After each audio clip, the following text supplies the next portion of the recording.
नमस्कार, स्वागत है आप सभी का हिमाचल की खबरों में। मैं आपके साथ निकिता कश्यप। बुलेटिन की शुरुआत करते हैं। हिमाचल प्रदेश वन विभाग और रेड क्रॉस सोसाइटी की ओर से 74वें राज्य स्तरीय वन महोत्सव का राज्यपाल शिव प्रताप शुक्ल ने शिमला शहरी के बाग क्षेत्र में देवदार का पौधा लगाकर शुभारंभ किया और प्रदेश के लोगों को पौधारोपण के लिए आह्वान भी किया गया। वहीं आपको बता दें कि राज्यपाल ने कहा कि शास्त्रों में कहा गया है कि एक पेड़ 10 पुत्रों के समान होता है, यानी अगर एक व्यक्ति एक पेड़ लगाता है तो उसको 10 पुत्रों के समान फल मिलेगा। वहीं राज्यपाल ने यह भी कहा कि हिमाचल प्रदेश में बढ़ते नशे के चलन को लेकर भी चिंता जाहिर की है और प्रदेश के सभी लोगों को एकजुट होकर नशे के खिलाफ अभियान छेड़ने का आह्वान किया गया ताकि युवा पीढ़ी को नशे से बचाया जा सके। इसके अलावा राज्यपाल ने कहा कि शिमला स्थित राजभवन को 19 अगस्त से आम जनमानस के लिए खोलने का उन्होंने निर्णय लिया है, जिसकी आधिकारिक घोषणा 15 अगस्त स्वतंत्रता दिवस के मौके पर की जाएगी।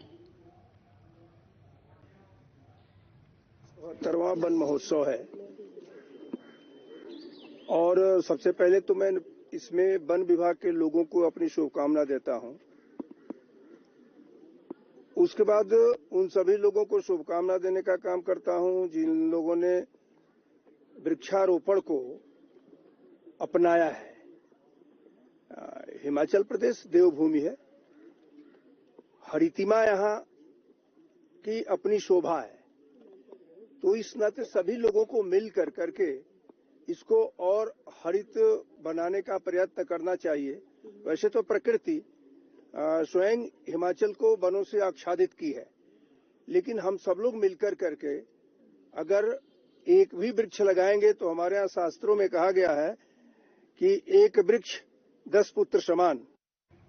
खबर शिमला से है, जहां पर प्राकृतिक आपदा से हुए नुकसान का जायजा लेने सीएम सुखविंदर सिंह सुक्खू रामपुर के ननखड़ी पहुंचे। जहां पर आपको बता दें कि इस दौरान सीएम ने आपदा पीड़ितों से मुलाकात की और हर संभव मदद देने का भरोसा दिया। इसी के साथ ही सीएम ने कहा कि इस क्षेत्र की सड़कें अभी भी अवरुद्ध हैं और जिन्हें ठीक किया जा रहा है।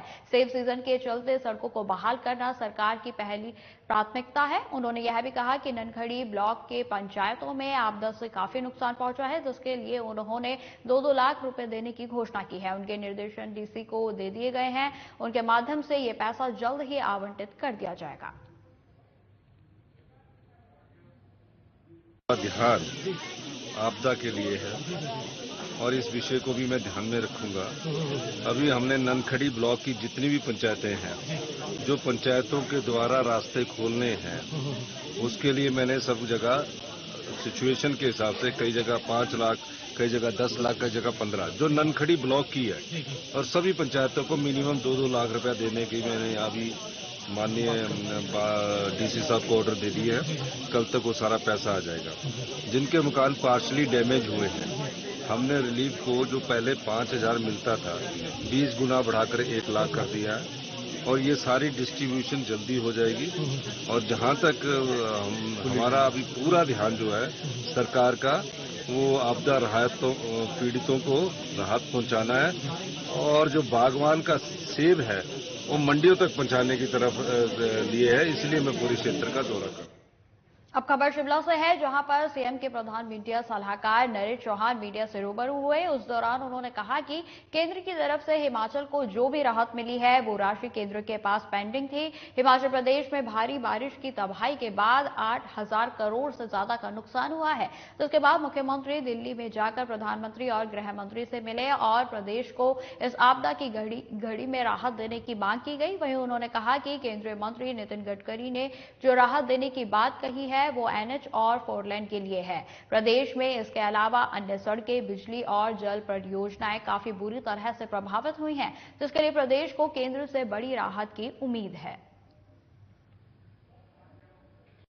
सरकार का और माननीय मुख्यमंत्री जी का जो प्रयास था कि इस आपदा की घड़ी में जो पहली प्राथमिकता थी वो उस वक्त थी कि लोगों को कैसे निकालना है, लोगों को इमीडिएट उनको कैसे राहत मिलनी चाहिए। उसके बाद प्राथमिकताएं बदलते बदलते आज सबसे बड़ी प्राथमिकता मुख्यमंत्री जी ने तय की और सरकार ने कि जो हमारी सेब की जो फसल है हिमाचल प्रदेश के लोगों की, बागवानों की, उसको जो है मंडियों तक पहुंचाना, वो एक सबसे बड़ी प्राथमिकता थी। इसको लेके माननीय मुख्यमंत्री जी ने लगातार 10 दिन से सभी मिनिस्टरों के जो है ड्यूटीज लगी थी आपके सामने है कि किस प्रकार जगत नेगी जी पिछले 15 दिन से लगातार लोगों के बीच जा रहे हैं, हर जगह, हर क्षेत्र में। और उसके अलावा रोहित ठाकुर जी जो हमारे एजुकेशन मिनिस्टर हैं, वो भी लोगों के बीच है। सबको आदेश थे कि हर मंत्री हर क्षेत्र में जाके लोगों से मिलेगा। स्वास्थ्य सचिव के घर पर काम न करने पर नौकरी से निकाले गए आउटसोर्स कर्मियों का मामला अब तूल पकड़ने लगा है। आपको बता दें कि सीपीआईएम नेता और पूर्व विधायक राकेश सिंह सिन्हा ने सरकार को जल्द इस फैसले को वापस लेने की चेतावनी दी है और यदि इन तीनों आउटसोर्स कर्मियों को बहाल नहीं किया जाता है तो उग्र आंदोलन शुरू करने की चेतावनी भी दी गई है। वहीं उन्होंने कहा कि इस मुद्दे पर सरकार से आर पार की लड़ाई लड़ी जाएगी। इसको लेकर वे सीएम से एक बार बात करेंगे, उसके बाद आगे की रणनीति तैयार की जाएगी। मैं आपको बताऊं, निकाला नहीं है, उनकी जिंदगी के साथ कत्ल किया है, कत्ल। They have destroyed their whole family. 8-9 साल से कार्यरत है वो। कोविड के समय कोई नहीं निकलता था बाहर, मेरे से पूछो, हमने देखा। सब वो अपने अपने कुटिया में, मकानों में, महलों में छिप गए थे, कोई बाहर नहीं निकलता था। जो स्टाफ उस समय सेवाएं कर रहा था, है ना, यही था जो आपका एनएचएम का स्टाफ था, जो इस तरीके का स्टाफ था, उनमें से एक ये थे जो सेवा कर रहे थे। आप उनसे क्या काम ले रहे हैं? केंद्र की मोदी सरकार की मजदूर और जनविरोधी नीतियों के खिलाफ आज देशव्यापी संयुक्त ट्रेड यूनियन के आह्वान पर मंडी में रैली निकालकर प्रदर्शन किया गया। सीटू के जिला प्रधान भूपेंद्र सिंह ने कहा कि केंद्र की मोदी सरकार की नव उदारवादी और पूंजीपति परस्त नीतियों के कारण बेरोजगारी, गरीबी, असमानता और रोजी रोटी का संकट बढ़ रहा है। वहीं उन्होंने यह भी कहा कि इस दौरान इंटक जिलाध्यक्ष वाई पी कपूर ने कहा कि पिछले कुछ समय से पेट्रोल, डीजल, रसोई गैस, खाद्य वस्तुओं के दामों में भी भारी वृद्धि हो रही है, लेकिन सरकार इसे नियंत्रण नहीं कर पाई है। आज का जो हमारा एक रोष प्रदर्शन है वो ज्वाइंट एक्शन के तहत सीटू, एटक और इंटक ने तथा दूसरी यूनियनों ने किया है।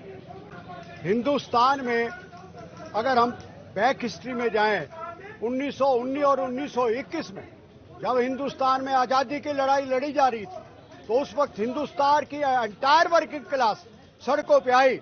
उन्होंने क्विट इंडिया मूवमेंट में भाग लिया और उसके प्रेशर से ब्रिटिश इंडिया को ये झुकना पड़ा और श्रम कानून जैसे 1926 का एक्ट और रिलेटिवली मोर प्रोग्रेसिव एक्ट्स बने।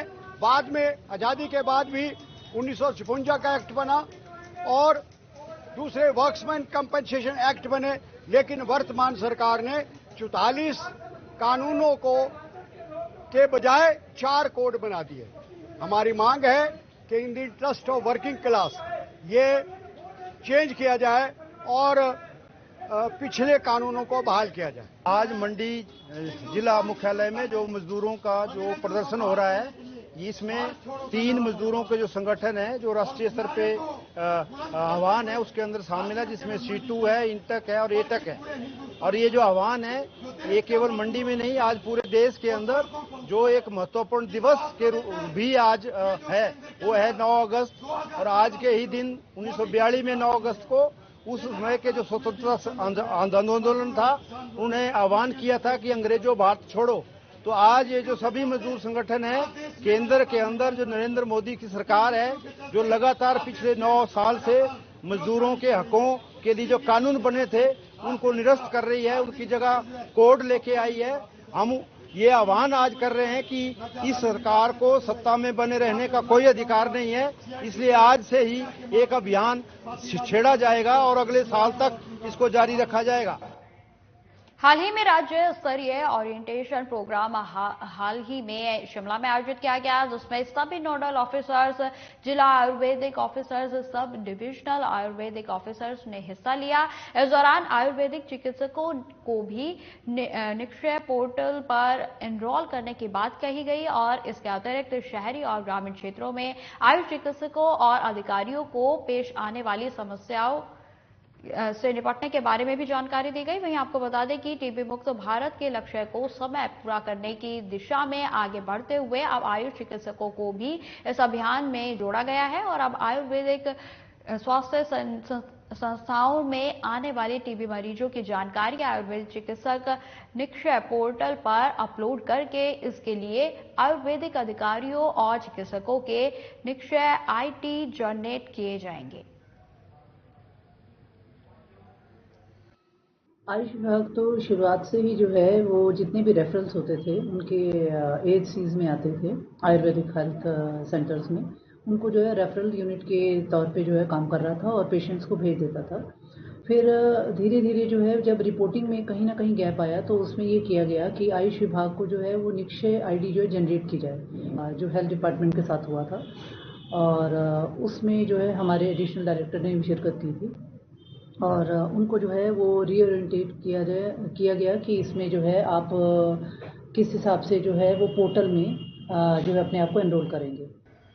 शिमला के ढली में सुबह करीब 8 बजे सड़क दुर्घटना हुई है, जिसमें कि 2 लोगों की मौके पर ही मौत हो गई, जबकि 2 लोग घायल हुए हैं। आपको बता दें कि सेब से लदा ट्रक रामपुर से शिमला की तरफ आ रहा था और जब ढली के पास पहुंचा तो अचानक से अनियंत्रित हो गया और दूसरी तरफ से जा रही पिकअप को टक्कर मारते हुए शिमला करसोग रोड पर जा गिरा, जहां 2 लोगों ने मौके पर ही दम तोड़ दिया। इसको लेकर डीएसपी अजय भारद्वाज ने बताया कि फिलहाल यातायात को खोल दिया गया है और ट्रक में चालक समेत 3 लोग सवार थे, जिनमें से 2 लोगों की मृत्यु हो गई है। वहीं पिकअप चालक भी बुरी तरह से घायल हुआ है, उसे भी आईजीएमसी उपचार के लिए भेजा गया है। फिलहाल हादसे के कारणों की जांच चल रही है।